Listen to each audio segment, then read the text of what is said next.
básicamente me dio mucha curiosidad porque hubo muchas cosas que me llamaron la atención, que tenían que ver mucho con situaciones que me han pasado en la anterioridad y como que yo creo que a todos nos pasa, ¿no? Que encontramos coincidencias y demás, hasta me dio por rayar.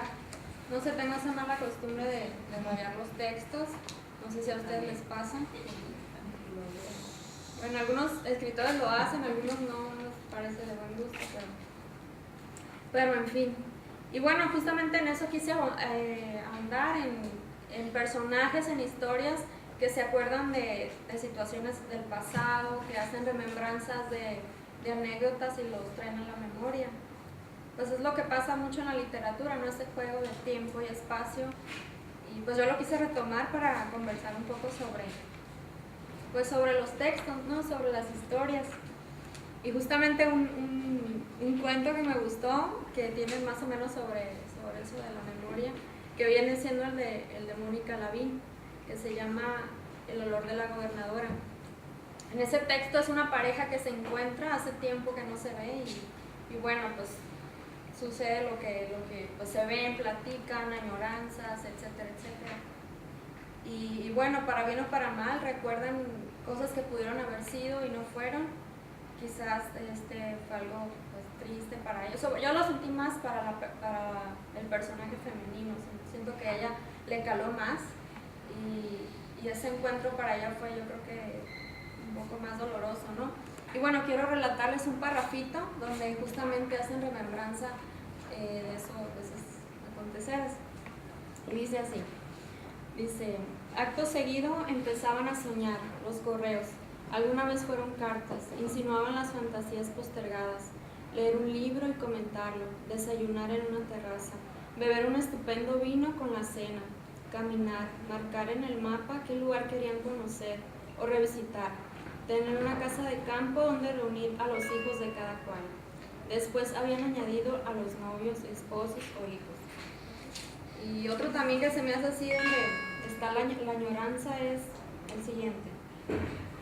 Llegó la carne al punto, y las papas y pimientas, y ella se dejó de interesar en la comida, porque el vino se llevaba las palmas, porque mientras él contaba qué era de cada uno de sus hijos, y ella hacía lo mismo, imaginó el tablón con bancas en un jardín, con el que había soñado, todos alrededor, comiendo y bebiendo vino, los pequeños jugando.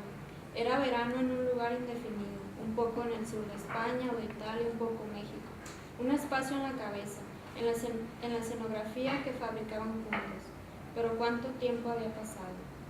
Y bueno, también hacen mención de una acción que tenían como complicidad.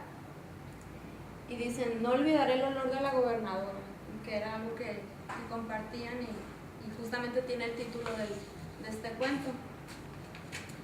Y otro texto que también me llamó la atención, porque justamente tiene que ver con anécdotas y situaciones del pasado, es una traducción de Rosabel.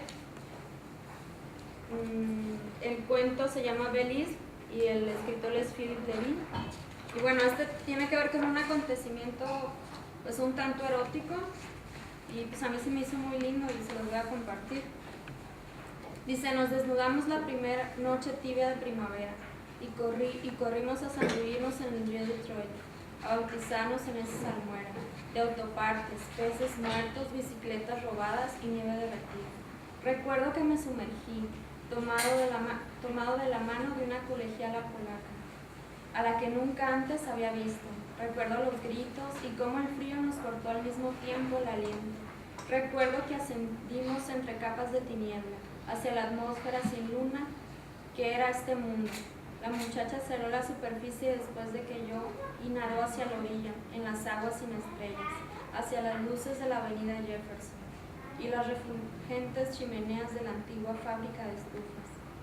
Al final volteó para ver no precisamente la isla, sino la perfecta oscuridad en calma. Nada se distinguía. De repente una luz y luego otra avanzaban lentamente delante nuestro, como guiándonos a casa. Barcos acerceros quizá, o fumadores caminando en solitario. Regresamos jadeantes a la áspera playa gris, no nos atrevimos a pecar. entre pilas de ropa húmeda. Nos vestimos uno al lado del otro en silencio, para volver al lugar del que vinimos. De una página de internet que yo sí busqué, de un verso de García Lorca del Son de Negros en La Habana,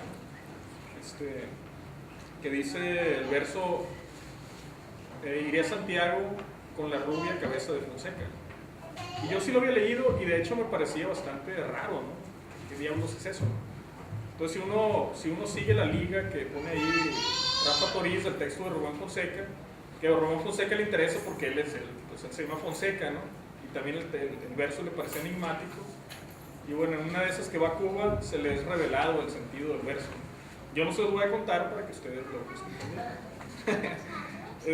Pero bueno, sobre todo que creo yo, si alguien no ha leído Poeta de Nueva York, pues lo puede leer y va a ser delicioso.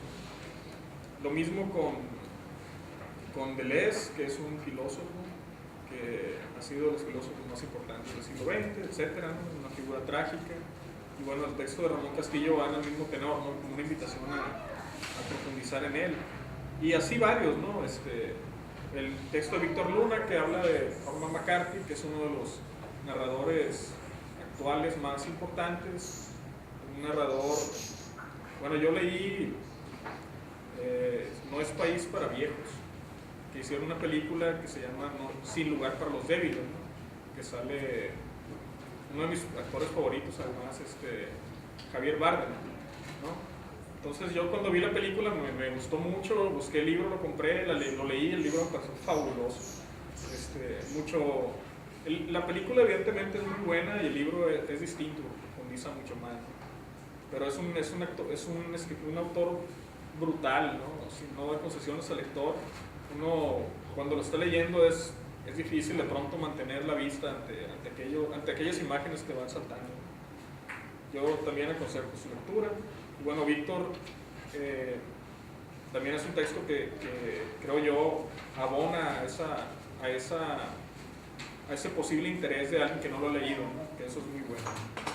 Y bueno, el otro sentido de una revista, creo yo, es la exposición, ¿no? Es decir, mostrar la obra de autores de su tiempo.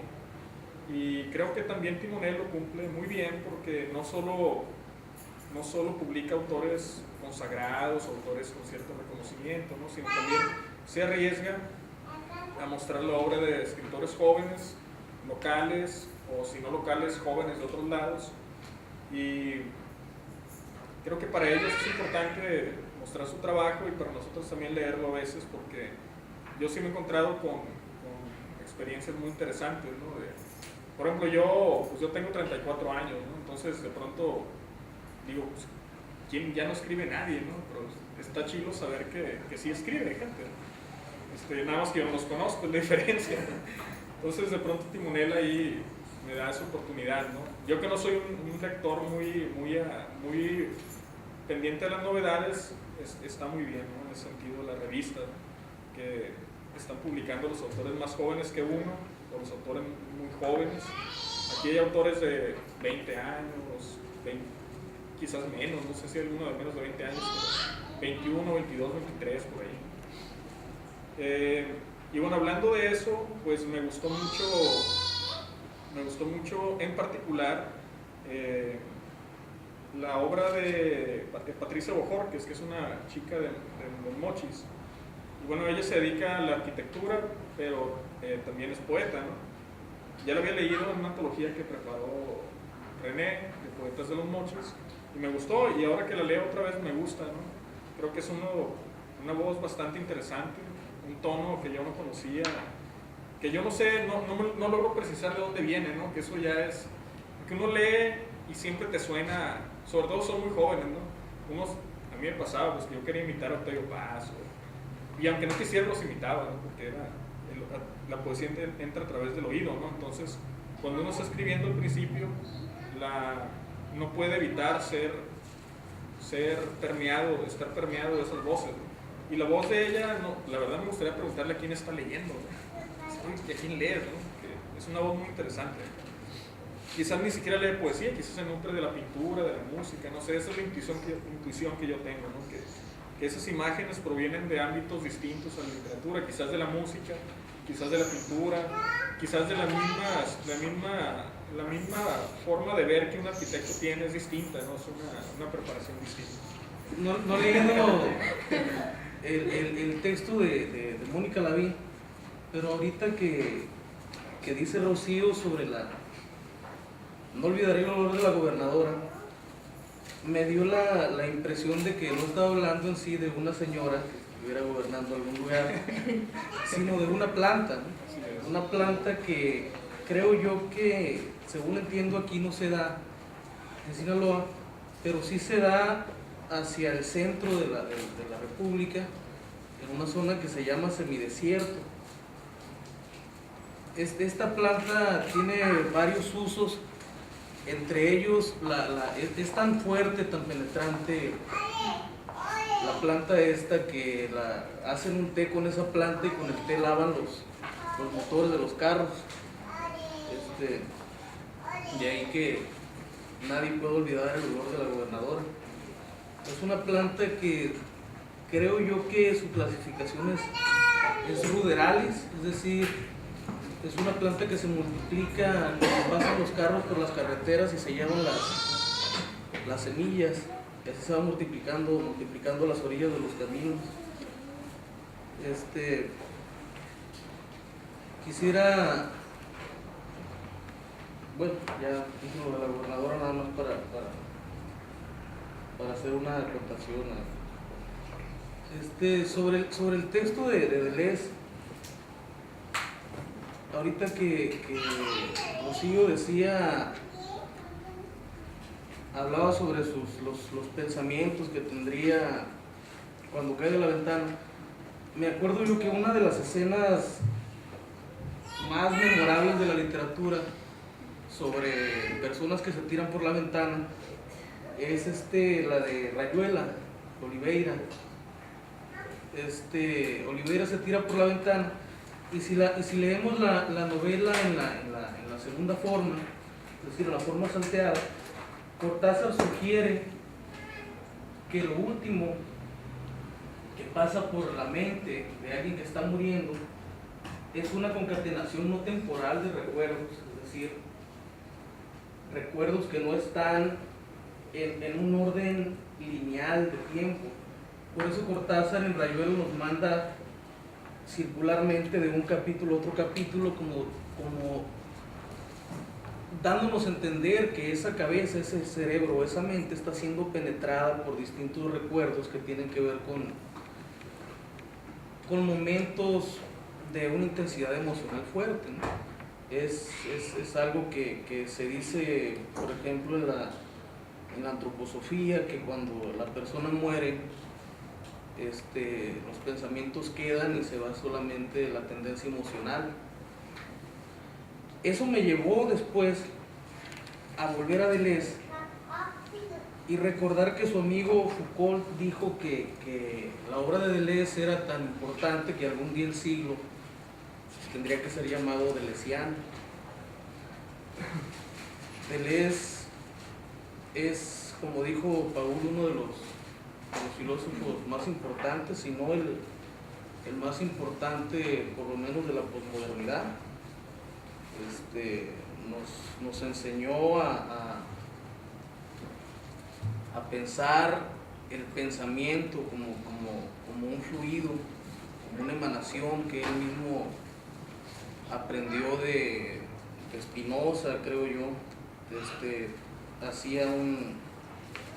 Daba unas clases, unos seminarios sobre Spinoza muy interesantes, que es como yo he llegado a comprender a Spinoza, que en sí es bastante oscuro, como el mismo Deleuze.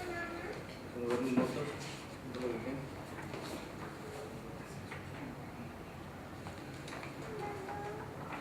Y eso me hizo pensar en el texto de Laudato. Laudato es un filósofo.